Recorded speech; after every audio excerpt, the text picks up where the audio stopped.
എഴുതി എൻ്റെ അടുത്ത് പറയുമ്പോഴാണ് ഞാൻ പല കാര്യങ്ങളും മനസ്സിലാക്കുന്നത്. കാരണം അതങ്ങനെയാണല്ലോ, നമുക്ക് ഒരാളുടെ കാര്യങ്ങൾ അറിയില്ല. അതുകൊണ്ട് അതുകൊണ്ട് ഞാനിങ്ങനെ ചോദിച്ചുകൊണ്ടിരിക്കുന്നത് പല കാര്യങ്ങളും. ഇപ്പൊ സർജറി കഴിഞ്ഞിട്ട് എന്തൊക്കെ ബുദ്ധിമുട്ടൊക്കെ ഹെയ്ദിക്ക് പേഴ്സണലി ഉണ്ടായി? എനിക്ക് ഇനീഷ്യലി ഒന്നും ഉണ്ടായില്ല, കാരണം നോക്കിയതൊക്കെ വളരെ ബ്യൂട്ടിഫുൾ ഭയങ്കര പ്രോപ്പറായിട്ട് എന്താ പറയുക സിസ്റ്റമാറ്റിക് ആയിട്ടാണ് നോക്കിയത്. അപ്പോൾ ആ നോക്കിയത് കാരണം എനിക്ക് ആ സമയത്തൊന്നും ഉണ്ടായില്ല. കാലങ്ങൾ കഴിഞ്ഞൊരു 5-6 വർഷം കഴിഞ്ഞപ്പോഴൊക്കെ ഒരു ചെറിയൊരു പ്രശ്നം വന്നു. അത് വന്നപ്പോൾ ലൈക്ക് അതിനുള്ള ട്രീറ്റ്മെൻറ്റ് ഞാൻ എടുത്തു. പക്ഷേ ഞാൻ ഓൾറെഡി ഒരു റിലേഷൻഷിപ്പിൽ പോയിട്ട് ബ്രേക്കപ്പായി. എനിക്ക് എല്ലാവരും ഒറ്റപ്പെട്ടൊരവസ്ഥയായിരുന്നു. ഞാൻ ഭയങ്കര അതിൻ്റെ ആ ഒരു പെയിനിൽ നിന്ന് ഹീലായി വരാൻ പാടുപെട്ടുകൊണ്ടിരിക്കുന്ന സമയത്താണ് ഇങ്ങനെ ഒരു ഫിസിക്കൽ ഹെൽത്ത് ഇഷ്യൂ വന്നത്. അപ്പോൾ ഇത് വന്നുകൊണ്ടിരിക്കുമ്പോൾ എനിക്ക് എൻ്റെ കൂടെയുള്ള പലരും എന്നെ ഹറാസ് ചെയ്തു.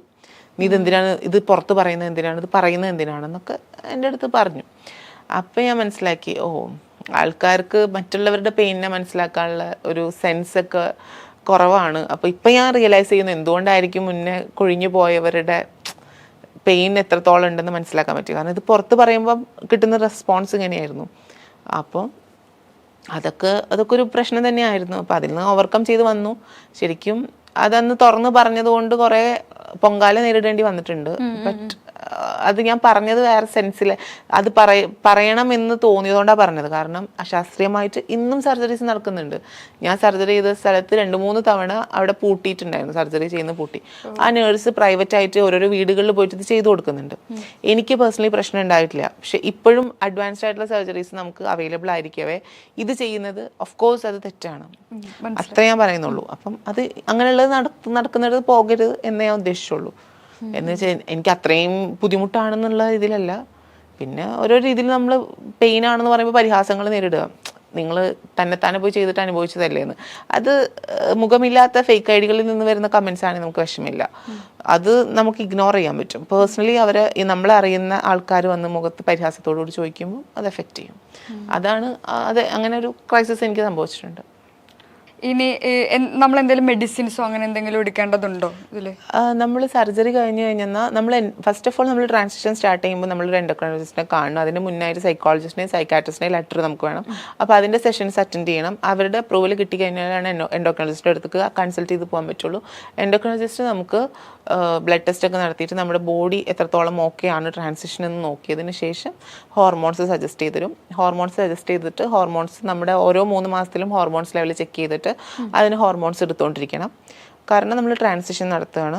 അപ്പോൾ അതിൻ്റേതായിട്ടുള്ള ഇതാണ്. അപ്പോൾ ട്രാൻസ് മാൻ ആണെങ്കിലും ട്രാൻസ് വുമൺ ആണെങ്കിലും ഒക്കെ അത് ഇമ്പോർട്ടൻ്റ് ആയിട്ടുള്ള കാര്യം തന്നെയാണ്. അപ്പോൾ ഹോർമോൺസ് എടുക്കുക എന്നുള്ളത് വളരെ മാൻഡേറ്ററി ആയിട്ടുള്ള ഒരു കാര്യമാണ്. ട്രാൻസിഷൻ ചെയ്തെങ്കിൽ, ട്രാൻസിഷൻ കഴിഞ്ഞ് സർജറി കഴിഞ്ഞിട്ടുള്ളവരാണെങ്കിൽ മസ്റ്റായിട്ടും അവർ ഹോർമോൺസ് എടുക്കണം. കാരണം അവരുടെ ബാക്കി ഓർഗൻസ് ഒക്കെ ഫങ്ഷൻ ചെയ്യണമെങ്കിൽ ഹോർമോൺസിൻ്റെ ഹെൽപ്പ് അത്യാവശ്യമാണ്.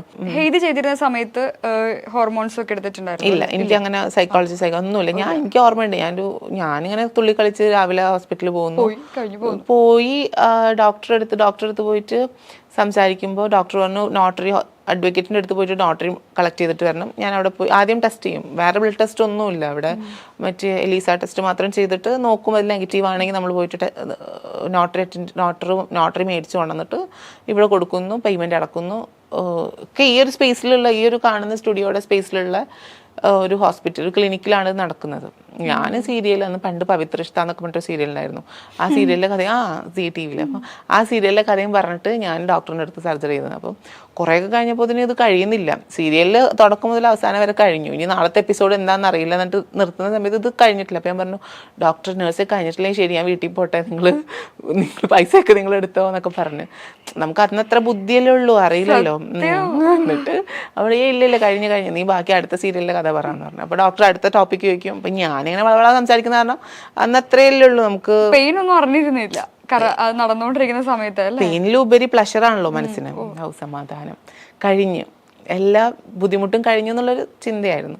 അപ്പം അത് കഴിഞ്ഞാൽ ഇതൊന്നും ലൈക്ക് ഇതൊക്കെ എത്രത്തോളം ബാക്കിയുള്ളവർക്ക് പറഞ്ഞാൽ മനസ്സിലാവും എന്ന് എനിക്കറിയില്ല. നമ്മൾ ആ സമയത്ത് അനുഭവിക്കുന്ന ഒരു സാറ്റിസ്ഫാക്ഷൻ ഉള്ളൂ. ഇൻകംപ്ലീറ്റ് ലൈക്ക് ഞാൻ എൻ്റെ കാര്യം മാത്രമായിട്ട് സംസാരിക്കുന്നത്, ജനറലൈസ് ചെയ്യേണ്ട. ഇൻകംപ്ലീറ്റ് എന്നുള്ളൊരു ക്വസ്റ്റ്യൻ മാർക്കിൻ്റെ അവിടെ നിന്ന് ആ ക്വസ്റ്റ്യൻ മാർക്ക് വായിച്ചിട്ട് അതിനുള്ളൊരു ആൻസർ ലൈഫിൽ കിട്ടുകയാണ്. സോ ഇനി അങ്ങോട്ടേക്കാണ് ലൈഫ് എന്ന് ചിന്തിക്കുമ്പോൾ അത് ഭയങ്കര ഒരു പ്ലഷറായിരുന്നു. സോ എന്നെ സംബന്ധിച്ചത് അത്ര മാത്രമേ ഉണ്ടായിരുന്നുള്ളൂ. പെയിനൊക്കെ സെക്കൻഡറി കഴിഞ്ഞു. പക്ഷെ ഞാൻ ചെയ്ത സർജറിയിലൊക്കെ അനുഭവിക്കുന്ന പെയിൻ എൻ്റെ പൊന്നെ ഭയങ്കരമാണ്. മരുന്ന് കിട്ടുന്നത് ഒരു 8-9 ദിവസമൊക്കെ ആകുമ്പോൾ നമ്മൾ കിടന്നിങ്ങനെ പൊളയും. ഞാൻ ആ ഒരു കന്യാസ്ത്രീ മഠത്തിൽ എല്ലാവരും പുറത്ത് വർക്കിന് പോയി പകൽ രാവിലെ തൊട്ട് വൈകുന്നേരം വരെ ഒരു ദിവസം അവർ ഫുഡ് ഉണ്ടാക്കി വെക്കാൻ മറന്നു. ഞാൻ ഫുഡ് കഴിക്കാണ്ട് മരുന്ന് കഴിക്കാണ്ട് നിന്നപ്പം എനിക്ക് പെയിൻ ഇങ്ങോട്ട് വരാൻ തുടങ്ങി.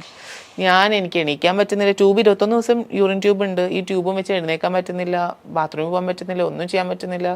ആ കിടപ്പിൽ കിടന്ന് എങ്ങനെയൊക്കെയോ നടന്ന് കിച്ചണിൽ ചെന്നൊരു ഗ്ലാസ് വെള്ളം എടുത്ത് കുടിക്കുമ്പോൾ മനസ്സിലാക്കുന്നു നമ്മൾ ഇതൊക്കെ എത്രത്തോളം വാല്യുബിൾ ആണ്. ഒരാൾ ഒരു ഗ്ലാസ് വെള്ളം എടുത്ത് തരുന്നതും ഒരാൾ നമ്മളെ ടേക്ക് കെയർ ചെയ്യുന്നതൊക്കെ എത്രത്തോളം വാല്യുബിൾ ആണ് എന്നുള്ളത് ഭയങ്കരമാണ്.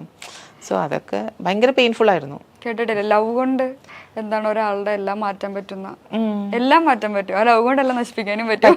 അതാണ്.